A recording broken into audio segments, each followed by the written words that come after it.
Това беше патриаршеското послание от светейшия наш отец Данил, митрополит Софийски, патриарх български. Ние всички свещеници служим от негово име. Няма как патриарха да служи навсякъде по всяко време, затова има своите служители, свещеници, които служат вместо него. Ние, свещениците, се причастяваме на всяка божествена литургия, която служим, защото няма как свещеника да служи литургия и да не се причастява.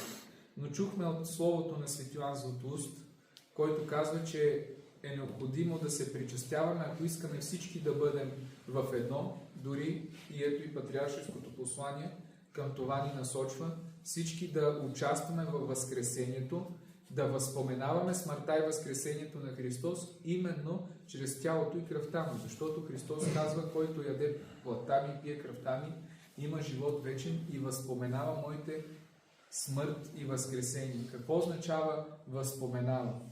Възпоменава означава нещо, което се повтаря, нещо, което живеем отново и отново. Съпреживяваме го, актуализираме го. Това означава тази дума.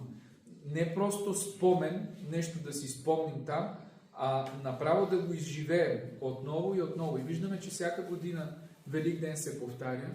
И то не всяка година, ами всяка неделя е един Велик ден.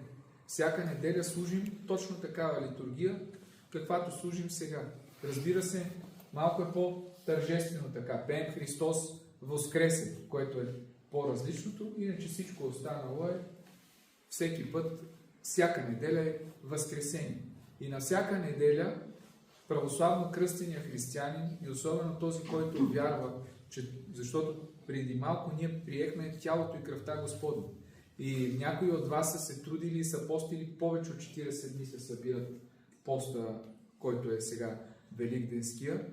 И през тези дни, разбира се, и по време на поста се причастяваме. Участваме в литургиите. И както каза св. Йоан Златоуст, тези, които са се трудили, получават своята награда, защото са се потрудили. Хляба им е по-сладък, разбира се. Но тези, които не са се трудили, Господ приканва и тях. Защо? Защото Той е безкрайно милостив и иска всички да се спасим. И ето, като приехте сега Христовите животворящи тяло и кръв, да се замислите върху живота и върху истинските неща. И да се потрудим не само за телата си, не само за телесното си здраве, защото ходим на църква за здраве, палим свет за здраве, правим всичко за здраве, а за здравето на душата какво правим? Защото душата, ако боледува, то и тялото няма как да е здраво. Затова необходимо е да правим и изповед при свещеника,